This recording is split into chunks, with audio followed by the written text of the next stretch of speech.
going on, y'all? You tune into the Sports Talk with Big Sarge podcast. I'm your host, Big Sarge, and I know I don't have the music coming in right now.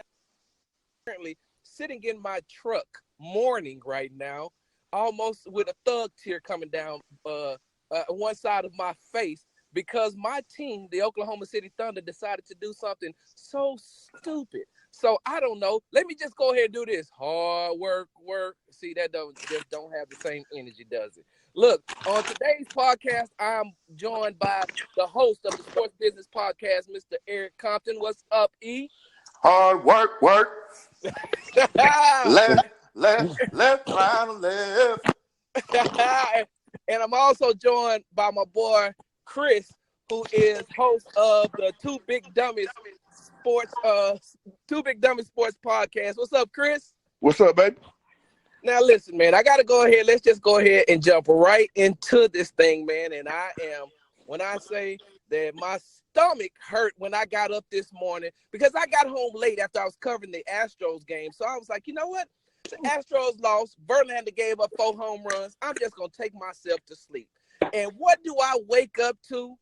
Kwahi Leonard has signed with the Los Angeles Clippers. Not only did he sign, but he said, hey, PG. He said he probably sent Paul George a text that said, hey, big head, what you doing?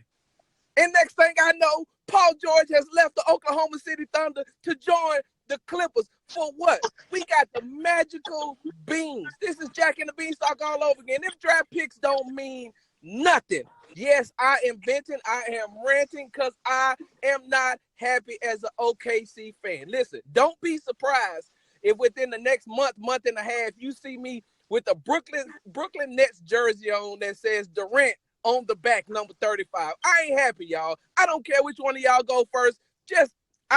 Go ahead, man. Well, BB, if I'm not mistaken, I think it was on the Sports Business Podcast last week, about 7 days ago. I kind of said that I had an intuition that either Kawhi was going to stay with the Raptors or he was going to go with the Clippers. Now, I just to give you a backdrop, B, because I think you and I talked early this morning, and I told you about the whole OKC trade. I told you that last night I had an intuition.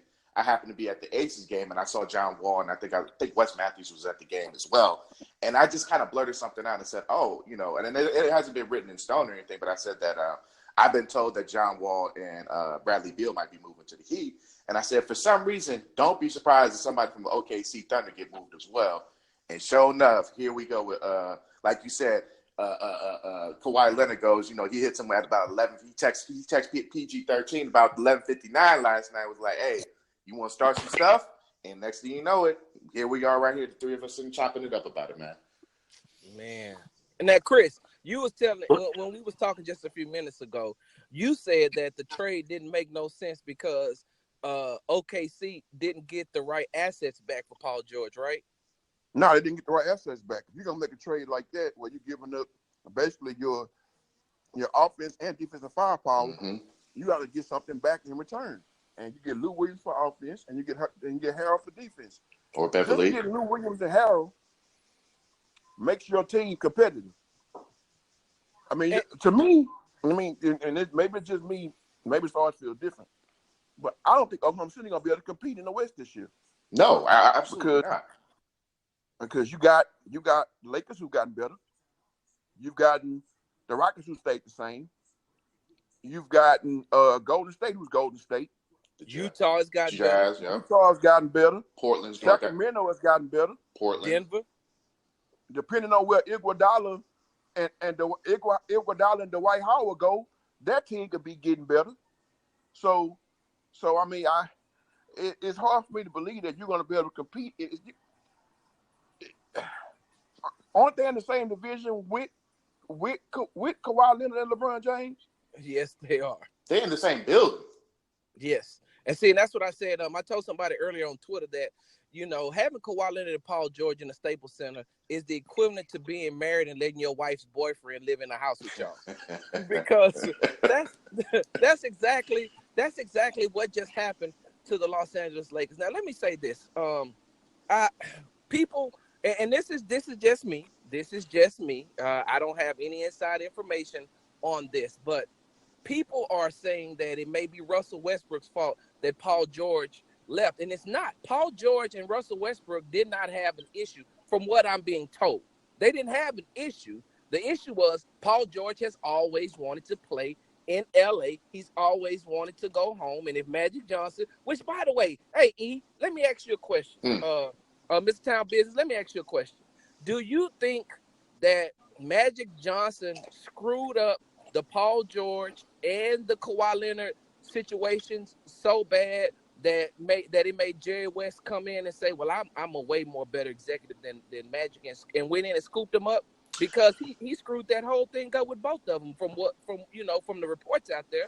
Yeah, so I mean, it's as smiley, cheesy face as Magic Johnson is, as far as being a front office executive, he's never been somebody who's really flourished into that position. So I wholeheartedly agree with you on that, BB, that I think Magic Johnson may have fudged it up a little bit.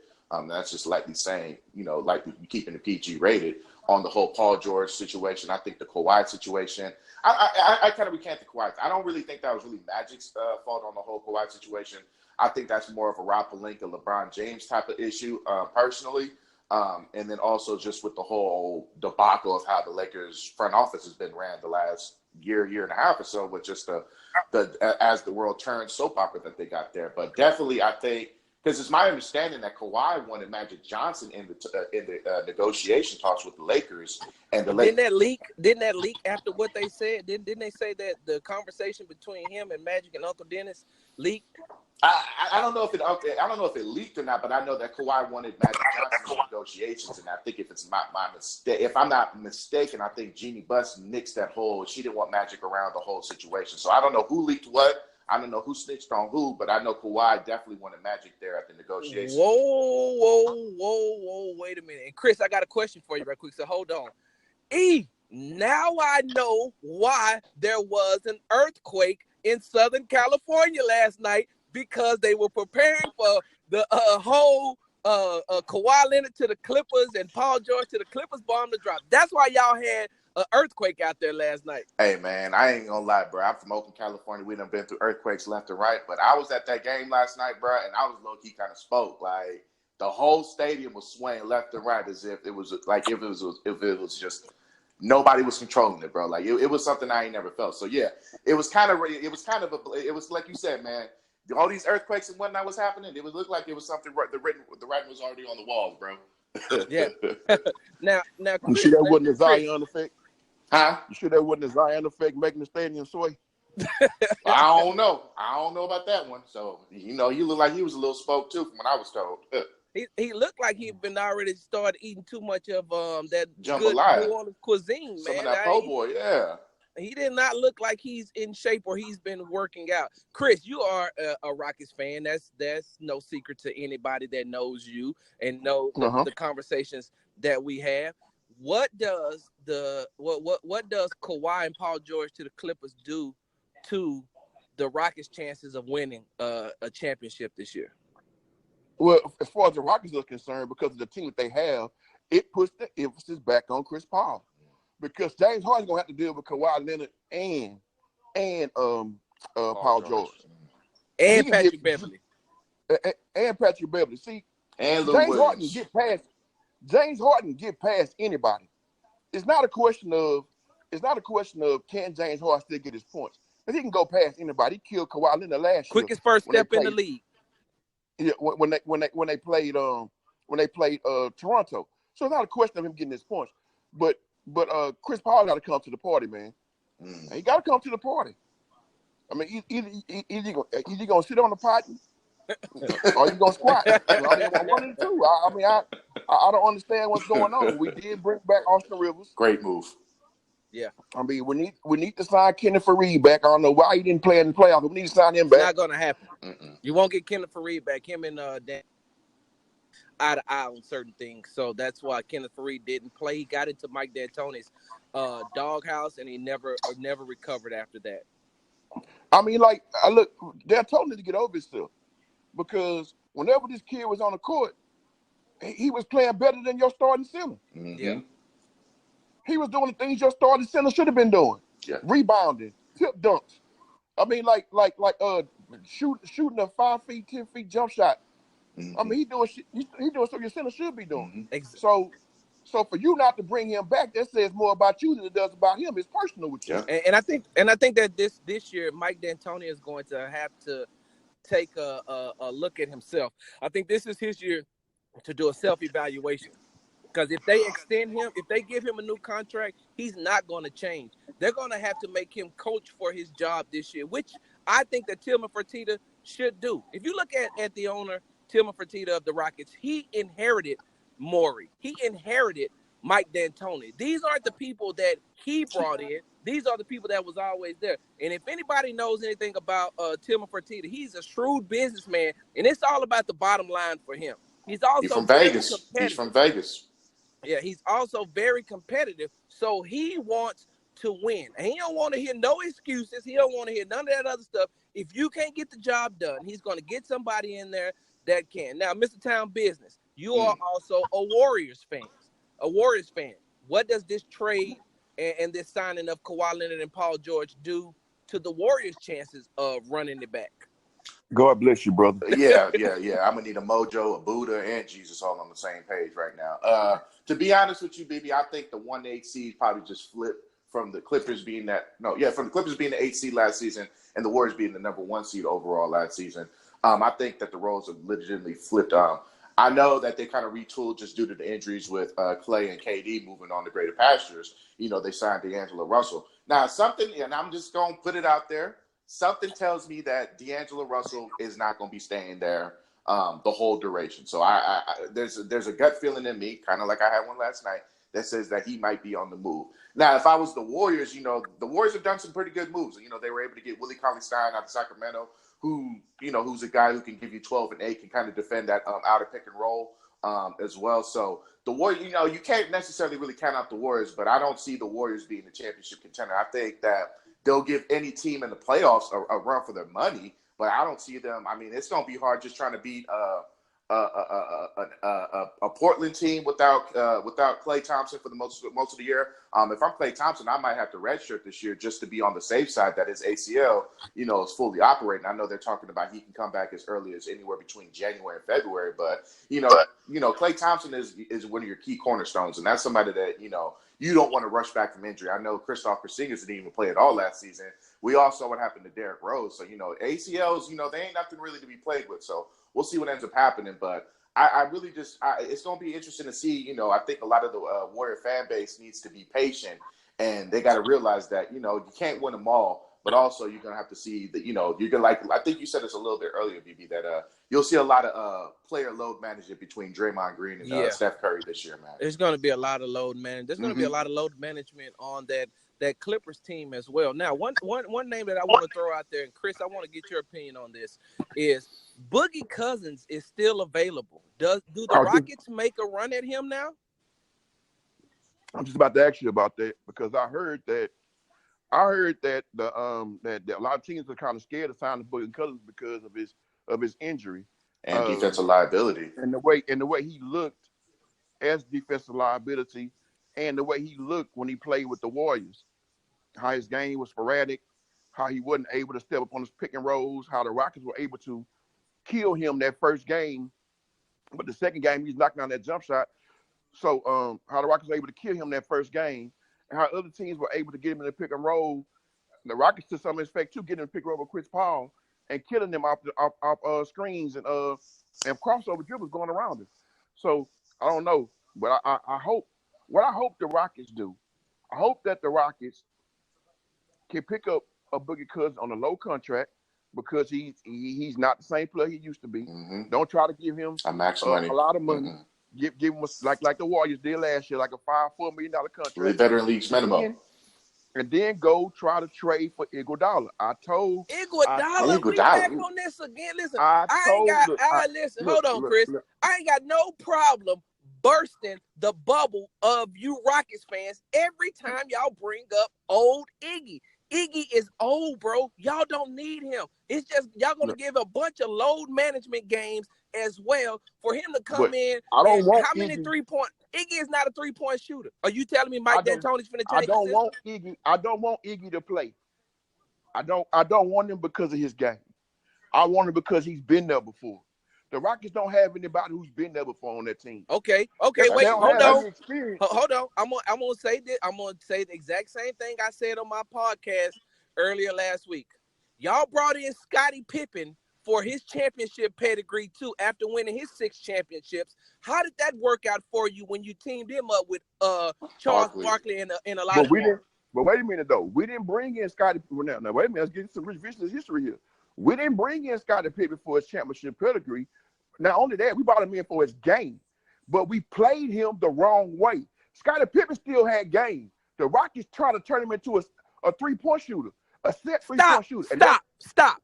What do you think the Rockets are going to do to Iggy? They're going to do the exact. Hey, Mr. Town Bizness, am I wrong? Ain't they going to do the exact same thing? But again, I don't want Iggy because I got Daniel House.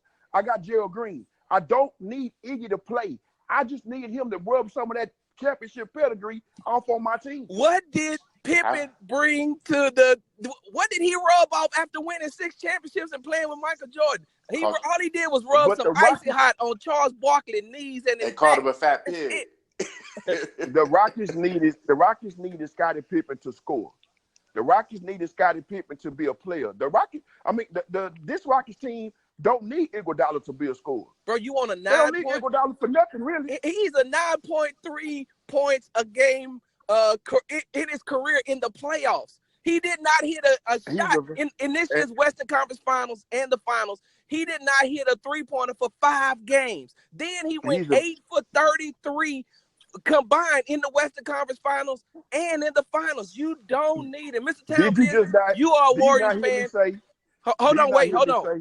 Wait, hold on. Mr. Town Bizness is a Warriors fan. Chris, I'm going to come back to you. Mr. Town Bizness, you're a Warriors fan. You've watched Iggy play every game he's played since he's been in Golden State. Is he still serviceable in a Rockets-type offense? No, not in the Rockets-type offense when they're running up and down the court, running and gunning, and then you want him to be just basically standing in one of the corners, waiting for James Harden just to dribble and drive and kick it out to Iggy. Iggy doesn't facilitate. Iggy's more of a facilitator, and then he'll cut in, and then he's basically a bailout 3. And at that point, we're talking about a 50-50 chance of him even hitting the rim. Let alone this dude's 60% as a 60% free throw shooter, if I'm not mistaken. So yes. I don't think he's gonna be. I see what Cece's saying. Like it makes a little bit of sense that you bring an adult. You bring the adults into the locker room to give him his guidance, to give to pass knowledge around. Or what we used to call hip pocket training, and give them different situations. But if you're going to do all that with Iggy, then just bring him as a special advisor and just put him in the front office role, or just have him in player development. This guy, he's a great player, but I don't think he's a guy that you can just give him, anywhere between 14 to 17 minutes a game and just expect him to be a Daniel House or a Austin Rivers or anything like that. Like Iggy's almost like Robert Horry. He ain't going to be coming around until the playoffs. And at that, he's not a clutch shooter like Robert Horry was. So you're playing with fire at that point, man. And also, Chris, before you respond, that I also wanted to say this. The reason why Iggy looks so good the last 5 years, the last 5 finals with the Golden State Warriors is because they run an offense that's built around fluidity. They are fluid in moving. Let's move, keep moving, and we can move faster than the defense can adjust. That's why they end up with a lot of open shots because you're trying to stop the ball from being moved around all the same while trying to stop Clay from coming off screens, trying to stop Steph from coming off screens, and you still got to keep an eye on a Kevin Durant. But now that he's gone. That offense, they have 3 different variations of that offense. That's why when Kevin Durant went down, I specifically asked Steve Kerr, I asked Klay Thompson, and I asked Steve Kerr, Klay Thompson, and I think I asked either Steph or Draymond, how good did it feel to go back to playing that 2015, 2016 style of basketball because you all had to switch since Kevin Durant was no longer there. And they was like, it felt great. That's the great thing about our team is because we can make the necessary adjustments. The Rockets offense doesn't have that, Chris. Again, I repeat, We don't need Iguodala to score. We don't need him to. Only thing we need Iggy to do is to guard the wings, play adequate defense, and just play adequate defense. That's it. Because we have scores. We have James Harden. We have Daniel House. We have Gerald Green. We have scores. We have people that score the basketball. We don't need Iggy to score. So what if he averages 9 3-points? Just stay in front of your man, stop your man from scoring as best you can, and pass the ball to James Harden. That's all we need you to do. What position does Iggy play? Iggy plays a 3? Huh? 3. So, imagine, who are the 3s in the Western Conference that you think Iggy's going to stop on a nightly basis? I mean, he guards the 3 to 2 and the point. Well, who plays the 3 for the Clippers now? The 3 for the Clippers now is it's gonna have to be Paul George. Kawhi Leonard. Either one. Can Iggy stop them? Can Iggy stop them?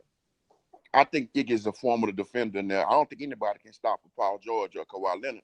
But I think that Iggy is a formidable defender. You just not finna just go 50 on him. Who plays 3 for the Jazz? The Jazz. Because they revamped that lineup. I don't think he can stop any 3s on the Jazz. I don't think he can stop any 3s on the Nuggets. I don't even think he can stop any 3s that play for the Oklahoma City Thunder right now. I don't think he can stop Gallinari. I think you still. I think he can. I think Iguodala is still serviceable on the defensive side of the ball. Yeah, I think you selling Iguodala short. I mean, we're not necessarily selling him short. It's just that Iguodala, I think, is going into his 13th or 14th season in the league. He's going into like his 16th season. Is it his 16th? Is it his 16th? Because he started in Philly, so yeah, you're right. And then he had to stop in Denver. So yeah, you're right. So it's probably his 15th or 16th season in the league. So we're talking about a dude who's got a lot of miles, who's been to 5 straight NBA finals, also played on one of the Olympic basketball teams. So the dude's been playing a lot of basketball. Now, CC, you do bring up a good point. Like, he is a formidable or respectable defender. But if you're talking about, playing in the Rocket system, we're going to have a lot of dribble and drives. We're going to have a lot of ISO ball where you're going to have to stick Iggy under the corner. Now, it's just the nature of the beast. You saw how P.J. Tucker was able to flourish his game from being a defensive dog into leading the NBA in the corner 3-pointer. It's just part of like Iggy's a better shooter. Iggy's a better shooter than Tucker and Shumpert. So hold on. Better shooter. Wait, hold on. Ooh. No, not a better corner. Just like he said, though, P.J. Tucker is the best corner 3-point shooter in the league. That's hands down. That's fact. He didn't take a lot of corner threes in Golden State. He didn't have to. He didn't take a lot of threes regardless. So he making knock down that corner 3 consistently in Houston. Here's my thing, though. Here's the other thing. Iggy has been hurt the last 2 postseasons. That's He's one. a hamstring away, a calf injury away from being out for 3 weeks. Number 2. I mean, what are you losing? What is Houston losing? But hold on, Chris. What is Houston losing by bringing Iggy in on the minimum? But wait, hold on, Chris. This is what I'm saying. He only played 63. 2 years ago, he played 63 games in the regular season. Last season, he played 64 games in the regular season.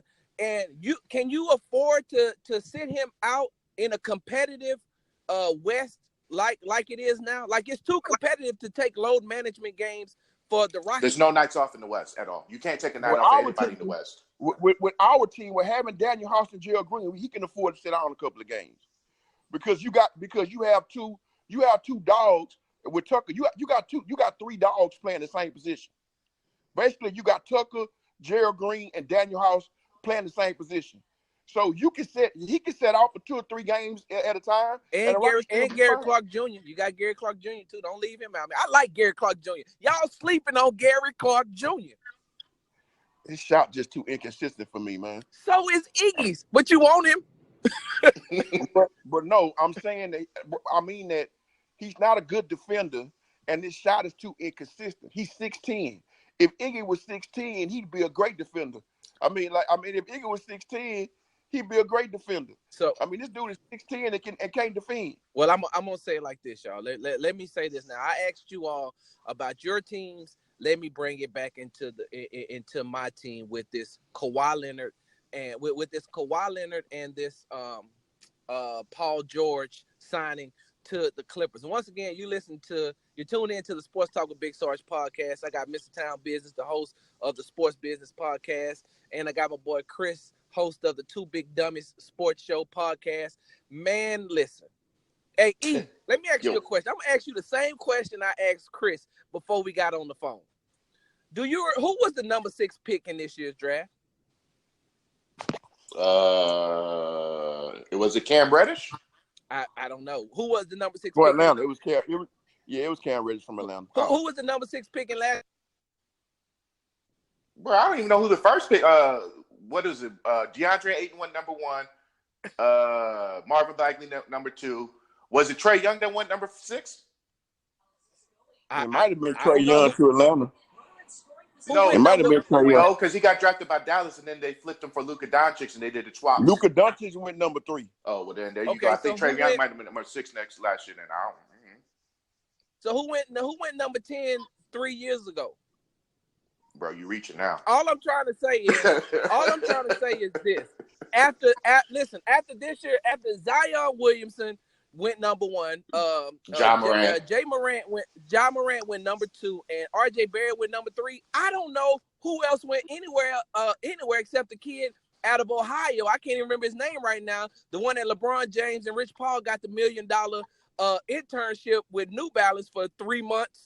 That went to the Thunder at number 23, if I'm not mistaken. So all these draft picks that people are saying that Oklahoma City won on don't mean nothing, because one, the talent coming out of the college system sucks now. All you are and one mixtape, and if you can jump out of a gym, then all of a sudden you're the number 1 pick. AAU hype beast is what I like to call them. Exactly. Number 2 is the Clippers are going to be good for a very long time. So with the Thunder having a lottery pick, being in the lottery probably the next 2 or 3 years, the picks that they're going to get from the Clippers are going to be what, in the 20s? Well, here's the only thing about those picks that the Thunder got. They're unprotected picks that go and they start in 2024. So what is it, 2019? So let's just assume the Kawhi signed. No, they got one in 2021 too, right? No, they got one in 2021. So let's just go ahead and throw that draft pick out, and then after that, it goes from 2023. They got. Hold on. You're right. My bad. 2020, 2024, 2026, and something like 2028. So these draft picks are something that we ain't even talking about where the Clippers may even be relevant at that point. I mean, we're talking about a championship pedigree window for the Clippers anywhere being between 3 to 4 years, and that's with Paul George only having 3 years left on his contract at whatever he's owed. We're assuming that Kawhi Leonard's going to sign a 4-year, $170-some million contract. So you got that. So I mean, it looks bleak right now, but I mean, if you got time to be waiting down around another 10, 15 years, then I mean, these draft picks might pan out well. But they are unprotected, if that helps you feel better, man. It don't make me feel better at all because, nobody, listen, the Warriors went on a 5-year run, right? So imagine if they'd have traded their draft picks for, I don't know, let's just say they would have traded 3 years ago, they would have traded for Anthony Davis, right? And the run that they've been on, what good would their draft pick have been now? Which is the exact same thing I'm saying about Sam Presti. Acquiring all these draft picks and getting under the luxury tax or dropping from $43 million to $19 million or something like that, getting lower by getting rid of Paul George's contract, that don't mean nothing. You're not competitive. You took your team from a potential top 5 team in the West down to like a 9th or a 10th seed. That's not even including if you have an injury or if you trade Russell Westbrook. Now, if you are a Thunder fan, you trade Russell Westbrook, they get rid of Russell Westbrook. How long will these fans be waiting for a rebuilding year? And one of the smallest markets in the NBA. The one thing that I've always loved about the Spurs is that they can go through a rebuilding process, a rebuilding phase, and they still make the playoffs, and they still look great because they have a head coach that makes things work. Billy Donovan ain't finna make nothing work in the rebuilding process. So if you are a Thunder fan, you're going to be sitting there. I wouldn't listen. In the next 3 years, the Thunder may not even be better than Oklahoma State. Like Oral Roberts University in Oklahoma probably could come Langston in University and beat them. Shout out to Langston University. Exactly. They might be out there doing their damn thing. So look at what you got. Look at what you got. Oh, go ahead, Chris. I've always told Sarge I thought Bill Dunn was scared of Russell Westbrook. Let's just say they had a traded. Let's just say that they had a traded Westbrook and traded George to Toronto. I think that the Thunder might could have been a better team because he felt like he can coach because he wasn't scared of his players. Dude, I think that he's genuinely scared of Russell Westbrook.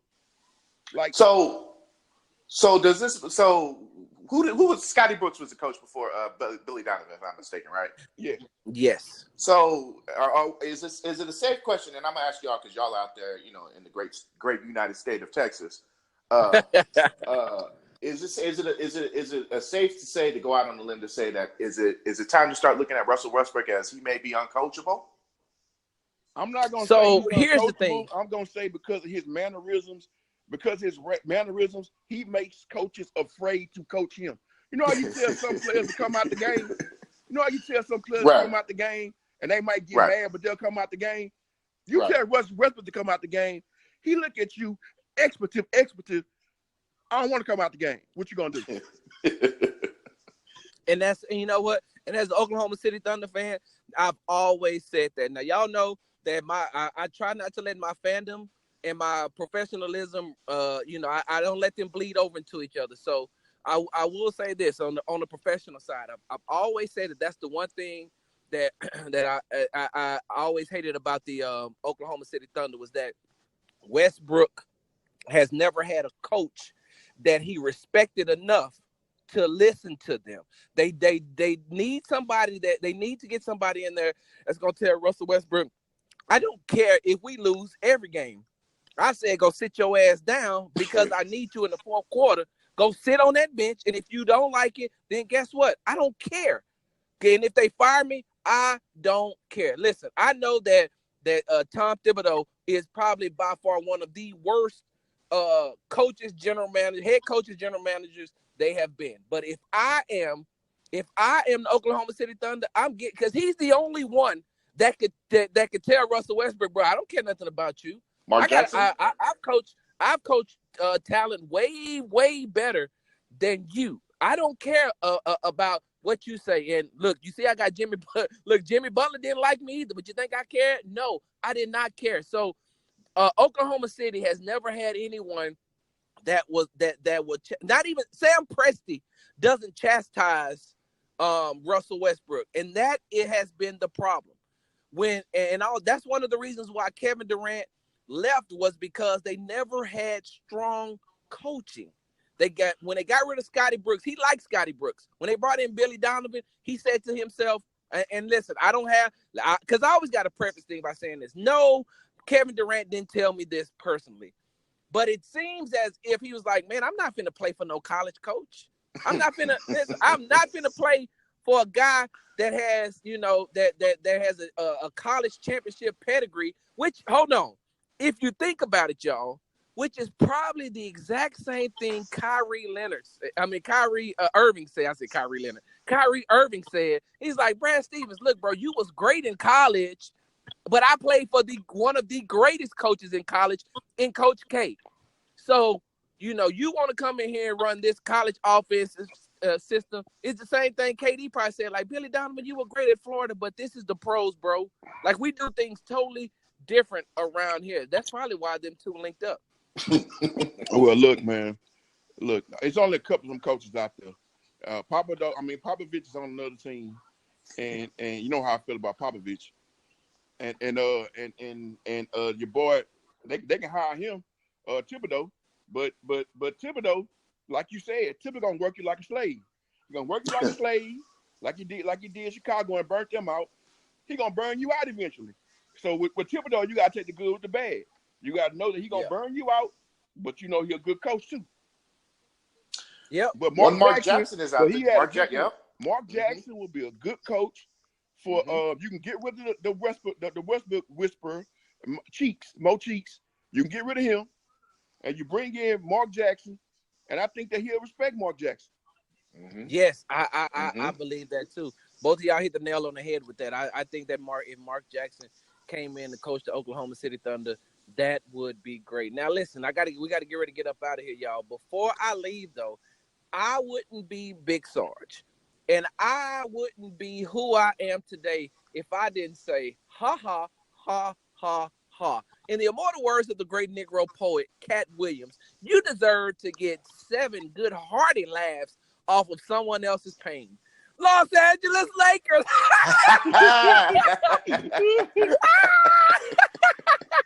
Hey, I don't care who starts first. I'll end it. One of y'all go first. Hey, how do you think that the Lakers are feeling this morning? My fiance dad is the biggest Laker fan, and I can't wait till we go out to eat tonight. I'm gonna have so much fun tonight. Hey, so I'm actually going to the Summer League games in about a couple of hours, and anybody knows it's always Laker country out there at these Summer League games, bro. I might have to sit there and take them over to the wellness center at my job since I do work at UNLV and let them go sit down and talk to some people over there, man, because I know them boys is sick to their stomach. Yeah, because they just knew it, man. Man, he'll never pick the Clippers over LA. I always say the most delusional fan base in sports, bro. The most delusional fan base. Boston so what does this say about? What does it say about? What does this say about LeBron James? And I know, and I'm gonna quickly ask this question: what does it say about LeBron James that no star players really want to come play with him? The only player that he's gotten to come play with him is a player that his company represents, or been traded to. Them. Look, nobody want. I tell people ahead. Because LeBron James, it came out. Another player mentioned this. When LeBron James wins, he gets the credit, and when he loses, you get the credit. So why as a superstar, why would I want to go play with LeBron James? Everything gonna be my fault. Yeah. And I kind of said it last night on social media. I said, if you throw out Chris Bosh, name a player that is name an all-star that is signed with the LeBron James team. I'll wait because Kevin Love was traded. If you really want to be gully with it and be technical, Chris Bosh was a sign and trade deal to the Miami Heat. Kwahi Leonard or Kyrie Irving was drafted in the by the Cleveland Cavaliers the year before, if I'm not mistaken. So and even he wanted to leave. And he wanted to leave, and they traded Andrew Wiggins away. So, like I said, I'll wait. We can sit here all day until we sit there and got to do whatever it is that we got to do. Name me an all-star player or all-star caliber player that is willing to say, you know what, LeBron, I'll raise my right hand, and I'll go ahead and play with you. Because Jared Dudley don't count. JaVale McGee don't count. Like, there's not an all-star player. Oh, don't forget that all-star Kentavious Caldwell-Pope. Oh, yeah. And JaVale McGee. Yeah. So they got Quinn Cook, though. They got Quinn Cook, yeah. Who's another player that's out there? I think they said to re-sign Lance Stevenson, Guitar Hero. So, they might bring back Rondo, get Michael Beasley back in there. Hey, man, they're going to sit there and have a whole bunch of these. Hey, but they're going to win the championship because they got Anthony Davis. If he plays more than 60 games, yeah. They're going to win the championship. They got Anthony Davis. Can Anthony Davis play more than 60 games? And I'm including the playoffs, too. Like, are we talking about 60 legit games? Can LeBron play more than 60 games?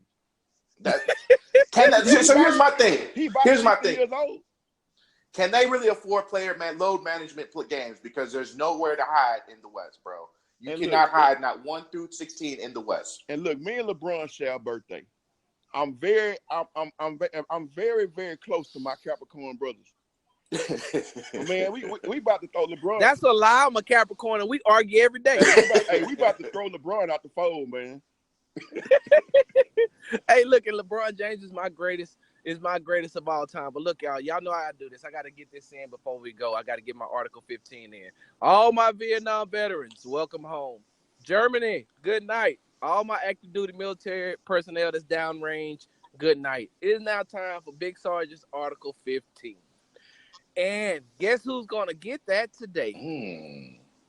Big Sarge, come get this work. All the time you have been bashing Lakers fans about how sorry they are, how they haven't made the playoffs in 6 years, and how they not going to get Kawhi Leonard, and you are going to take pleasure and delight in bashing the Lakers fan. You even went so far as to be petty enough to do a eulogy. You dressed up in suit and tie and did a eulogy for the Lakers season on last year. You could not wait for Kawhi Leonard to sign with whoever he was going to sign with outside of the Lakers. And what happened? Now look at your ass. The Thunder that lost Paul George too. You see what they say? Karma is a mother, right? And revenge is a dish best served cold. I don't know which one of you Lakers fans was out there praying on my downfall.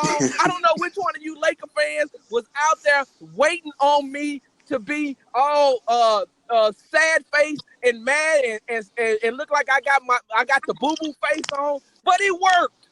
I can't believe that Kwahi Leonard has taken my joy away. Do you know how much I could not wait for him to sign with either the Raptors or the Clippers so I can make this long 3-minute video about how the Lakers will never, ever be back, how they will never be prominent again, how you can keep those 16 rings for the rest of your life, how I wanted to say that 2K wouldn't even allow you to load up the Lakers because y'all didn't have enough players.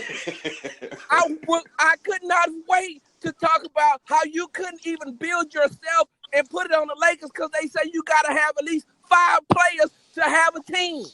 Like, I could not wait. And then what do I wake up to? Kwahi Leonard has taken one of the best players from the Thunder. You know who I blame for this, E? Drake. It's all your fault, Drake. You light-skinned God. You have taken my joy away. You ran Kwahi Leonard out of Toronto to the Clippers, and he's like, you know what? PG, do you love me? Are you riding? Say you never ever leave from beside me. You took Paul George too. You know what, Kwahi Leonard? I hope that you are sitting between LaQuisha's legs, getting your hair braided, and all of a sudden she put the wrong grease on your hair and you get alopecia. I can't stand you, Kwahi Leonard, but you're so good, bro. Like you are one of the best basketball players ever. But you came in and you rated my team. Listen, I hope you at a summer league game and you come around the corner and you got to look eye to eye to Russell Westbrook because he will fight. He will fight. Anybody who is the same age as they daddy will fight you. I'm telling you right now. Tell me that Russell Westbrook does not look like him and his daddy could have been on Don't Be a Menace While Drinking Your Juice in the Hood. Wasn't the daddy the same age? The daddy was younger than the son. You see what I'm saying? You see what I'm saying? Read me a bedtime story, son. Listen, have they forgotten that Russell Westbrook is from Cali too? He gonna go out there. He done probably caught a jet right now, a private jet out there, and he is running around looking for them. He gonna fight both of them at the same time. He gonna look at Paul George and be like, oh yeah, you remember when I got you out of that little stripper confrontation that you had? You know, the one you had a baby with a stripper, then you didn't want her to have the right. First you wanted her to get an abortion, then you didn't want her to have the baby. You wanted all the parental rights, and then you said you couldn't stand her, and then you had another baby with her. You remember I sent you money to get up out of that? Now look at you. Man, I can't take no more. Mr.Town Bizness, tell them where they can find you at, man. Hold on, I got a better song. Just hold on, we're coming home. You adding salt to the wound. Listen, you know what? That's why I hope that as soon as D'Angelo Russell gets to the Bay, he hits up Aisha Curry and be like, hey, big head, heard you needed some attention. Hey, chill, now, man. Chill, man. You don't be trying to bring that negative that. energy over here, man. Leave that over there where y'all at over in Texas, man. We already got earthquakes and everything out here. We don't need another seismic shift going on out here, man. Anywho, man, my name is Mr.Town Bizness, a.k.a. Mr. Eric Compton. You can find me on the Twitterverse at Eric T. Compton. You can find me on Instagram at Money Compton. The Sports Business Podcast, that's SPORTZ, BIZNESS, available on all platforms, wherever you get it at. You dig? Man, thank y'all for coming on. Chris, you got any parting words? Oh man, this been a blast, man. I always have fun dogging out the Lakers. Yes, let the church say amen. Hey man, we're gonna have to get together and do this again, y'all. I appreciate this. And with that, I'm out. I'm Mike Wilbon. Same time tomorrow, Knuckleheads. You can get the podcast on the app or Apple Podcasts. Big Sarge Sports shout out, world's oldest millennial.